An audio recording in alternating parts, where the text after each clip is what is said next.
안녕하세요. 민지의 꿀사연입니다. 즐겁게 감상하시고 구독과 좋아요도 많이 눌러주세요. 그럼 사연 시작해 볼까요? 일이 어쩌다 이렇게 되어버렸을까 하는 생각이 들 때가 많아요. 내가 무슨 일을 저지른 걸까 하는 생각에 혼란스러워지기도 하고요. 아버님하고 있었던 일들이 떠오를 때면 괜히 얼굴이 달아오르곤 해요. 마음껏 소리를 지르면서 가버리던 제 모습이 떠오르거든요. 그런 건 남편이 저에게는 선물해주지 못하던 순간들이기도 하고요. 맞아요. 저는 시아버님하고 그렇고 그런 사이로 지내오고 있어요. 제가 남자를 워낙 좋아하는 그런 여자이기는 한데요. 솔직히 남자를 안 만나본 건 아닌데 아버님 같은 분이 흔치가 않아요. 아버님은 여자를 잘 다룰 줄 아는 그런 분이죠. 같이 시간을 보내면 그렇게 만족스러울 수가 없어요. 처음에는 안 된다고 생각했지만 언젠가부터는 제가 먼저 아버님을 보채게 되더라고요. 일이 이렇게 되어버린 건 남편 잘못도 있어요. 책임을 회피하고 싶지는 않지만 남편은 저를 외롭게 만드는 사람이었거든요. 결국 저는 남편에게 못 받은 사랑을 시아버님에게 갈구했던 거예요. 여자로서 느끼는 만족감, 절정, 이런 것들을 시아버님은 저에게 선물해 주셨죠. 누구에게도 말 못하고 혼자만 간직한 비밀이기는 했는데요. 그래도 저는 만족스러웠어요.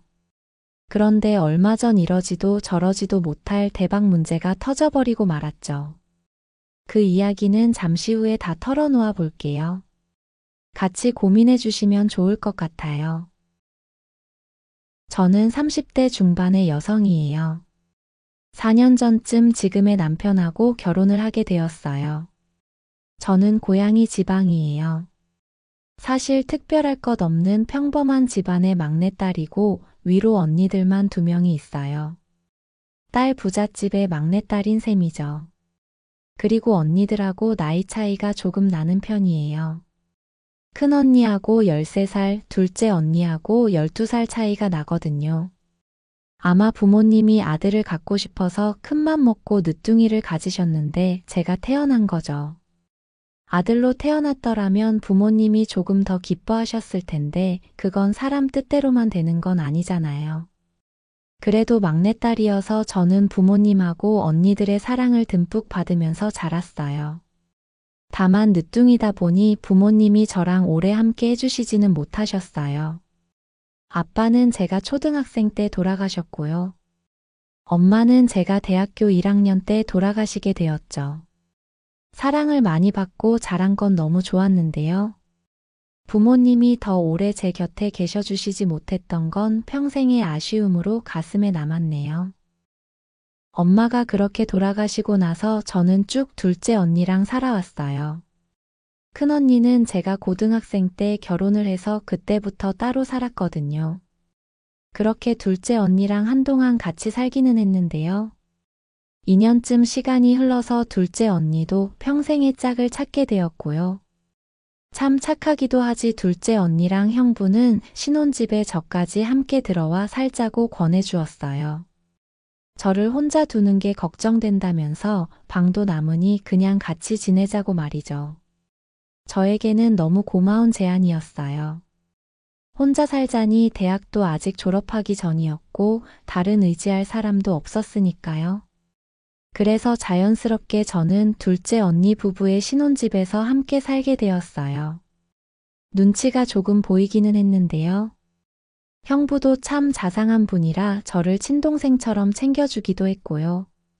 언니는 늘 저를 살뜰히 챙겨주었죠. 다만 밤이면 둘이서 부부관계를 하는 소리가 간혹 들리곤 했었는데요. 어렴풋이 들려오는 그 소리가 너무 야릇한 기분이 들어서 제 호기심을 자극하곤 했었죠. 둘이서 조심한다고 했던 것 같기는 했는데요.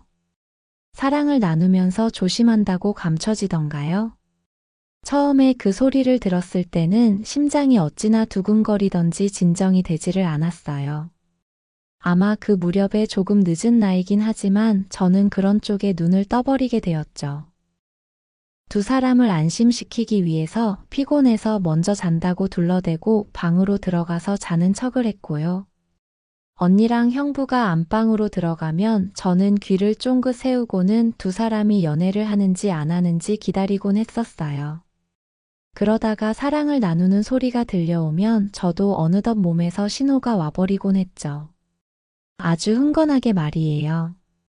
어떤 느낌이길래 언니가 저렇게 흐느끼는 건지 궁금해서 못 견딜 지경이었어요. 제가 그때까지는 남자 경험이 없었거든요. 그 당시에 만나던 동갑내기 남자친구가 있기는 했는데요. 둘 다 쑥맥 같던 철부지 어린애들이어서 그랬는지 우리는 스킨십이 거의 없는 편이었어요. 데이트를 하면 정말 너무나도 건전하게 돌아다니곤 했었죠. 극장에 가거나 아니면 보드게임 카페 같은 곳에서 놀았거든요. 몇 달을 사귀어도 진도가 나가지 않자 그 친구에게 점점 흥미가 떨어지기 시작했어요. 그렇게 어영부영 이별을 하게 되었고 친구 소개니 채팅 같은 루트를 통해서 저는 여러 남자들을 만나보게 되었죠. 그러면서 대학교를 졸업하고 사귀게 된 남자친구랑 드디어 밤을 같이 보내게 되었는데요. 처음에만 조금 아프고 힘들었지 그 이후로 저는 완전히 남자의 눈을 떠버리고 말았죠. 이 좋은 걸 20대 중반이 되어서야 경험하게 되었다는 게 억울하다는 생각이 들 정도였어요. 그 후로 조금 창피한 이야기이긴 한데요. 늦게 배운 도둑질에 날 새는 줄 모른다고 저는 한때는 고삐가 풀린 것처럼 남자들을 만나곤 했었어요. 만나는 남자친구가 영 시원찮을 때는 못 느낀 부분을 혼자서 해결하기도 했었고요. 부끄러운 이야기지만 때로는 어플 같은 곳을 통해서 남자를 만나기도 했었어요. 이게 주변에서 브레이크를 걸어줄 사람도 없고 해서 더 그랬나 봐요. 그런데 젊어서는 그렇게 자유롭게 연애할 수 있는 거잖아요. 아무튼 그러다가 저는 대학을 졸업하고 취업을 하게 되었는데요. 마땅히 좋은 대학을 나온 것도 아니었고 기술이 있는 것도 아니라 좋은 회사에 취업하는 건 어려웠어요. 그렇게 작은 회사의 격리 자리를 전전하게 되었는데요. 참 격리라는 직책이 정말 회사에서는 먹이사슬 최하단에 존재한다는 걸 알게 되었어요. 회사에서 나이도 어리고 여자이고 해서 그런지 저에게 막 대하는 사람이 많더라고요. 그나마 일 못한다고 혼을 내거나 잔소리를 하는 건 괜찮았는데요. 월급 올려준다면서 자기랑 따로 데이트 좀 해줄 수 있겠냐고 추근덕대던 사장도 있었거든요. 그때 얼마나 속이 상하고 마음의 상처를 받았는지 몰라요. 결국 저는 그 회사를 그만두게 되었고요. 한 달 정도를 쉬다가 마지막으로 취업하게 된 곳이 바로 남편이 일하고 있는 회사였어요. 규모는 크지 않은 제조업을 하는 중소기업이었는데요. 저보다 3살 많은 남편이 실세로 있는 회사였죠. 시아버님이 대표로 있는 회사이다 보니 남편이 중요한 업무는 도맡아서 했던 것 같아요. 물론 저는 입사를 하고 조금 지나고 나서야 남편과 시아버님의 사이를 알게 되었어요. 두 사람은 닮은 듯 하면서도 다른 면이 있었거든요. 남편은 인물은 괜찮은 편인데 체구는 조금 호리호리한 편이에요. 반면에 시아버님은 풍채도 조금 있으시고 푸근해 보이는 인상이시거든요. 물론 두 사람이 부자지간이라는 걸 알고 나서 다시 보니까 닮았다는 생각이 들기는 했지만요. 남편은 솔직히 제가 좋아하는 타입은 아니었어요. 기생 오라비처럼 허옇게 생긴 것도 빈약해 보이는 체구도 남자로 느껴지지는 않았어요. 그런데 사람은 참 젠틀한 편이었어요. 다른 회사에서는 격리라고 막 대하는 사람들이 많았는데요. 남편은 저에게 존대를 해주기도 했고요. 다정하게 대해주는 느낌이 들기도 했어요. 그게 참 의외더라고요. 솔직히 외모만 보고는 제 스타일이 전혀 아니긴 했는데요. 시간이 지날수록 그 태도와 성격이 저를 흔들기 시작했어요. 사람이 괜찮다는 생각이 들었던 것 같아요. 그러던 어느 날인가 퇴근길에 무거운 서류를 챙겨서 나서던 길이었어요. 마무리를 못한 일이 있어서 집에 가져가서 마저 하려던 참이었거든요.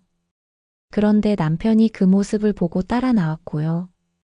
묻지도 않았는데 나서서 들어주더니 자기도 퇴근하려던 참인데 집에 태워다 주겠다고 하는 거예요. 이 남자가 왜 이러나 싶기도 했고 묘하게 마음 한쪽이 따뜻해지기도 했죠. 남편은 저에게 관심이 있었던 모양이에요. 차로 태워다 주면서 이것저것 개인적인 질문을 하기도 했는데요. 나긋나긋한 말투며 젠틀함이 제 마음을 흔들기도 했었죠.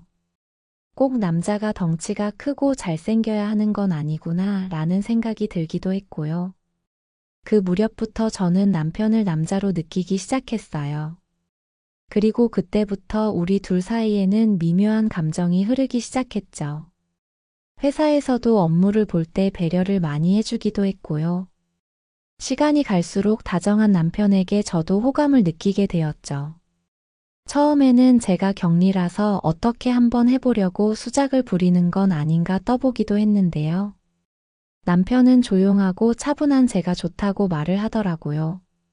제가 내조를 잘 해줄 것 같다나 뭐라나요. 그렇게 저를 좋다고 해주는 남편의 모습에 제 마음도 결국 넘어가게 되었고요. 젊은 남녀이다 보니 우리는 금세 불이 붙게 되었어요. 사귄 지 얼마 되지도 않아서 우리는 결국 진도를 다 나가버리게 되었고요. 남편은 저에게 청혼까지 해버리고 말았어요. 경제적으로도 여유가 있는 시댁이기도 했고요. 저에게는 과분하다는 생각이 드는 결혼 자리였어요. 제 이상형은 아니었지만 어디 사람이 꼭 이상형하고만 결혼을 하게 되던가요? 다정하기도 하고 젠틀한 남편의 청혼을 저는 받아들이게 되었죠. 그렇게 29의 나이에 저는 9수를 무시하고 결혼을 하게 되었고요. 신세를 지던 둘째 언니의 부담도 그제서야 줄여줄 수 있게 되었죠. 결혼하고도 한동안은 회사 일이랑 살림을 병행하면서 바쁘게 지냈어요. 시어머니가 돌아가시고 안 계셔서 아버님은 혼자 살고 계셨는데요. 종종 일을 해주시는 아주머니가 다녀가신다고는 했는데 가족이 해주는 거랑 같나요? 저는 아버님 댁에도 자주 들르면서 눈도장도 찍고 했죠. 저는 아빠가 일찍 돌아가셨잖아요. 그래서 남들은 어렵다고 하는 시아버님이 저는 편하고 좋게 느껴지더라고요. 푸근한 풍채며 인자한 모습도 마음에 들었고요. 아버님하고 가까워지고 싶기도 하고 예쁨 받고 싶어서 다정하고 살갑게 대해드리곤 했어요. 회사에서 배웠을 때는 참 어렵기만 했는데요. 가족이 되고 집에서 따로 뵙는 아버님은 자상하신 분이었어요. 결혼 생활은 힘든 건 없는지 물어봐 주시기도 했고요. 평생 딸을 못 키워봐서 아쉽다는 생각이 들었는데 저 때문에 대리만족이 된다고도 하셨죠. 그러면서 저에게 얼마나 다정하게 대해주셨는지 몰라요. 밖에서 사람들이 저희 관계를 물어보기라도 하면 아버님은 딸이라면서 너털웃음을 짓기도 하셨는데요. 그 말에 왜 그렇게 마음이 울컥해졌는지 몰라요. 저도 아버님이랑 같이 있으면 돌아가신 아빠 생각이 나기도 했고요. 저를 예뻐해 주시니 더 따르게 되더라고요. 남편이 일 때문에 바쁜 주말에는 아버님하고 쇼핑을 가기도 했고요. 같이 맛있는 것도 먹고 이곳저곳을 구경 다니기도 했어요. 아빠가 살아계셨다면 이렇게 막내딸인 나를 예뻐해 주셨을 텐데 하는 생각이 드니까 아버님에게 마음이 많이 가더라고요. 아버님도 그런 제 마음을 아셨는지 저에게 더 따뜻하게 대해주려고 하시는 것 같았어요. 그렇게 결혼 생활은 평탄하게 흘러갔어요. 넉넉한 집안에 시집을 간 것도 좋았는데 아버님이 저를 딸처럼 아껴주시니 더 바랄 게 없었어요. 아이만 생겼으면 참 더할 나위 없이 좋았을 것 같은 결혼 생활이었는데요. 남들은 척척 잘만 들어선다는 아이가 저희 부부에게는 찾아오지 않았어요. 6개월 정도 지났을 무렵 저는 남편과 상의를 하고 회사 일은 그만두게 되었죠. 부부인데 같은 회사에서 마주치는 것도 남들 보기 조금 별로인 듯 했고요. 회사까지 다니느라 혹여나 피곤해서 아이가 안 생기는 건 아닌지 걱정이 되기도 했거든요. 그렇게 저는 한동안 살림에만 신경을 쓰면서 지내게 되었어요. 그런데 남편은 참 비리비리한 사람이기는 했어요. 연애할 때도 남편과의 잠자리는 영 시원치 않기는 했었어요. 한참 때인데도 남편은 한번 관계가 끝나고 나면 다시 살아나지는 않았고요. 그마저도 결혼하고 나서는 잠자리 횟수도 확 줄어들어 버렸어요. 물론 회사에서 일이 바쁜 건 저도 눈으로 직접 봤으니 잘 알고는 있었는데요. 그래도 신혼이기도 하고 아직 아이도 없으니 노력은 조금 해야 하는 거잖아요. 그런데 어떨 때는 2주일이 넘도록 한 번도 부부관계가 없을 때도 있었어요. 그러다가 결국 일이 터져버리고 말았는데요. 결혼한 지 2년 정도 지났을 무렵이었을까요? 남편 양복을 드라이를 맡기려고 주머니를 확인해 보다가 저는 그 자리에서 얼어붙고 말았어요. 모텔 라이터가 들어있더라고요. 집에 와서는 피곤하다고 온갖 핑계를 대면서 저를 안아주지도 않더니 설마 여자가 생겼던 걸까 싶었죠. 순간 머릿속이 새하얘지고 심장이 두근거리는 게 서 있기도 힘들더라고요. 그동안 남편이 보였던 자잘한 행동들이 하나하나 떠올랐어요. 야근이 잦아진다거나 주말에도 출장을 다녀온다고 했던 일들, 그리고 집에서는 늘 피곤하다면서 소파에 혼자 누워있던 모습들까지 말이에요.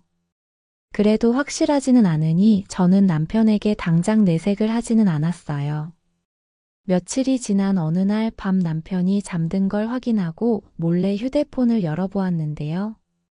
남편을 철석같이 믿어서 평소에 비밀번호를 알아도 남편 휴대폰을 몰래 열어본 일은 없었거든요. 몰래 휴대폰을 들여다보면서 얼마나 심장이 쿵쾅거렸는지 몰라요. 남편 카톡에는 어떤 여자랑 대화를 나눈 흔적이 고스란히 남아 있었고요. 저에게 다정하고 스윗하게 대해줬듯이 그 여자에게도 똑같이 달콤하게 대해준 것 같더라고요. 뭘 그렇게 사줬는지 선물이 고맙다느니, 어제 너무 좋았다느니 하는 낯 뜨거운 내용들도 남겨져 있었고요. 의심이 확신이 되는 순간 하늘이 무너지는 것 같더라고요. 이 결혼을 깨야 하는 걸까 아니면 복수라도 해야 하는 걸까 온갖 생각이 이어졌죠. 그런데 저도 비겁했던 건지 이혼을 할 용기는 생기지 않았어요. 언니들에게도 미안하다는 생각이 들었고 이혼녀가 된다는 생각은 두렵기까지 했었거든요. 그렇게 그날부터 남편이 출근하고 나면 집에서 혼자 훌쩍이면서 시간을 보내곤 했는데요. 제 마음의 결심이 서기 전까지는 남편에게도 내색을 하지 않으려고 애를 썼어요. 마음을 독하게 먹으려고 노력했죠. 그렇게 혼자서 사겨가면서 겨우겨우 오기로 버티면서 지내던 중이었는데요. 그러다 보니 아버님에게 한동안 못 가보게 되었거든요. 자주 얼굴을 비추던 제가 찾아가지 않는 게 걱정이 되었는지 어느 날인가 아버님이 먼저 전화를 주셨어요. 무슨 일 있는 거냐면서요. 아무 일도 없다고 대답은 했는데 아버님의 자상한 목소리를 듣자 마음이 울컥했고요. 티를 내려고 했던 건 아닌데 제 목소리에서 이상한 낌새를 느끼셨나 봐요. 아버님은 잠시 후에 저희 집에 찾아오셨고요.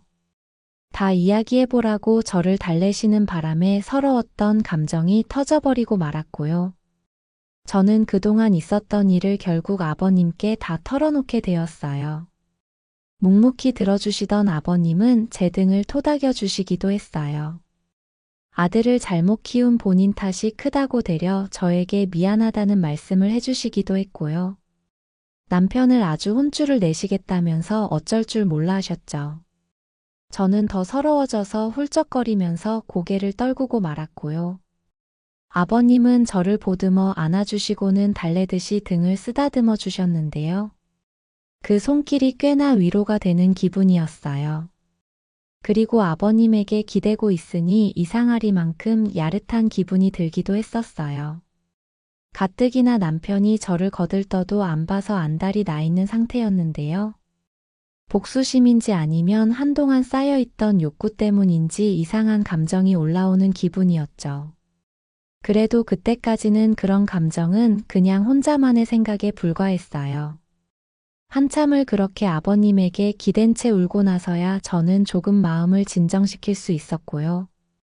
며칠 후에 남편은 아버님에게 된통 혼이 났는지 어느 날 저녁인가 퇴근하고 집에 와서는 저에게 미안하다는 말을 건네기도 했어요.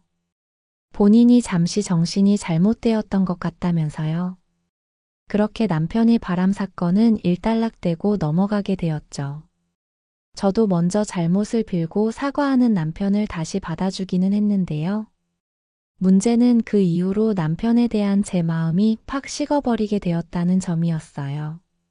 물론 겉으로 내색을 하지는 않았는데요. 저는 더 이상 남편에게 아무런 기대도 하지 않는 상태가 되어버렸죠. 집안 살림하면서 해야 할 일은 다 했지만 말이에요.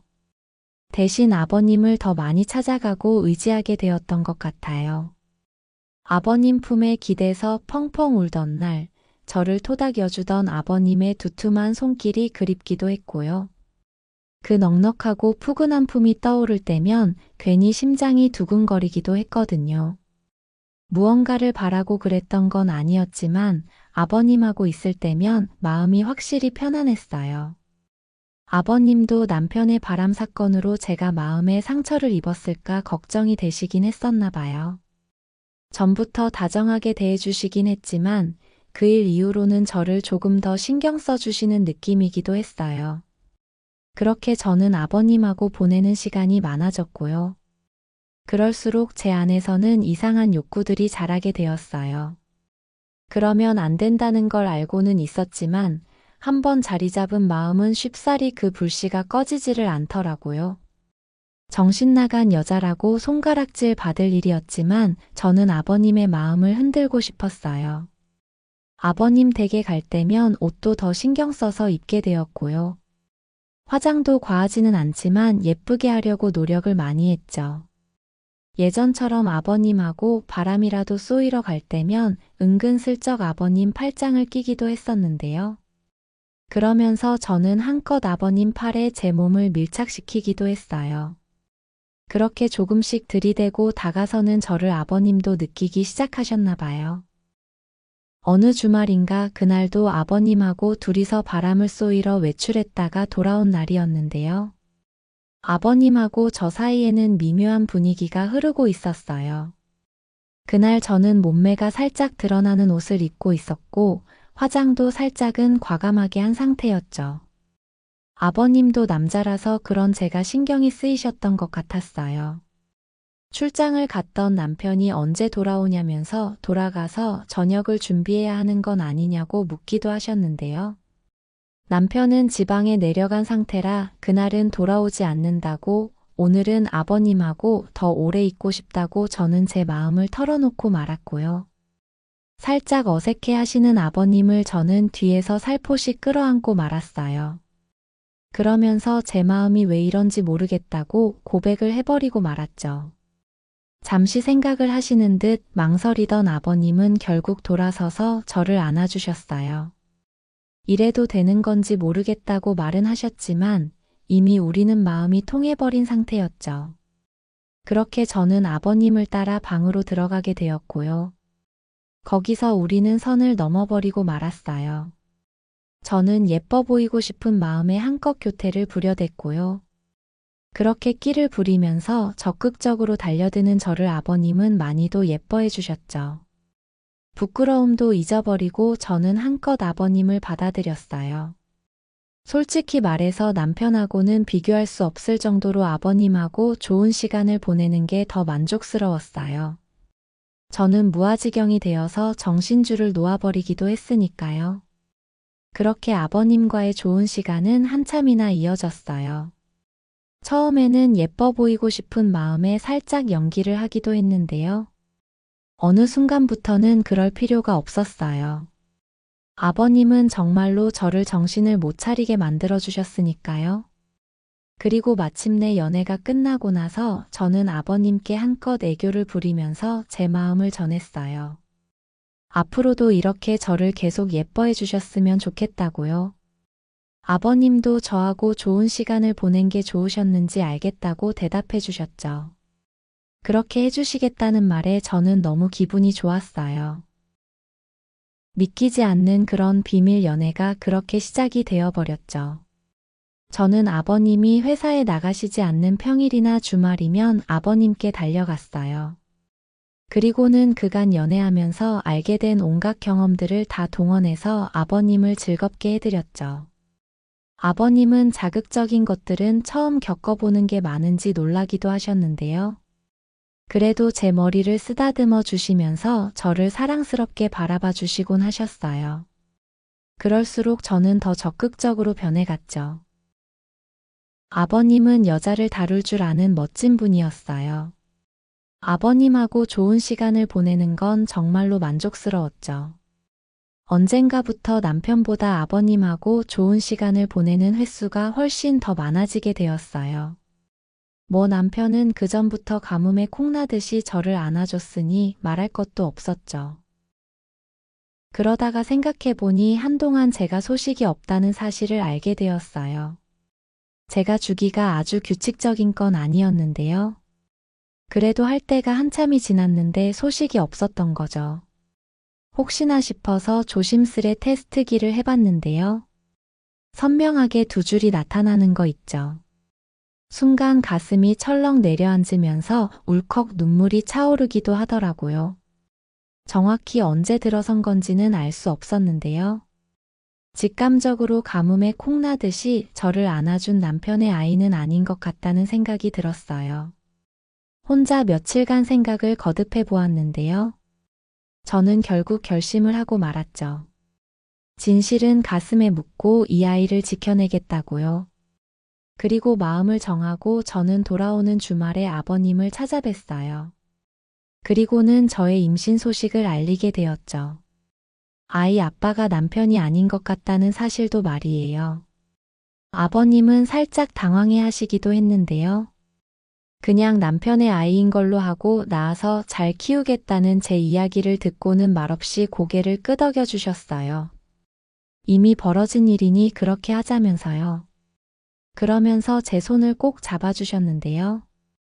그 손길이 너무 따뜻했고 포근했어요. 저는 미안하다는 말씀은 하지 말아달라고 했죠. 한참이나 아이가 생기지 않아서 사실 스트레스를 많이 받았는데 저는 오히려 기분이 좋다고 말이에요. 이 아이 낳아서 예쁘게 잘 키울 거라고 말하는데 알 수 없는 눈물이 제 뺨을 타고 흘러내리더라고요. 솔직히 그 눈물의 의미가 무엇이었는지는 당사자인 저도 확실히는 알 수가 없었어요. 제가 아이를 가지고 나니 남편도 저에게 조금 더 신경을 쓰더라고요. 아버님은 변함없이 잘해주셨고요.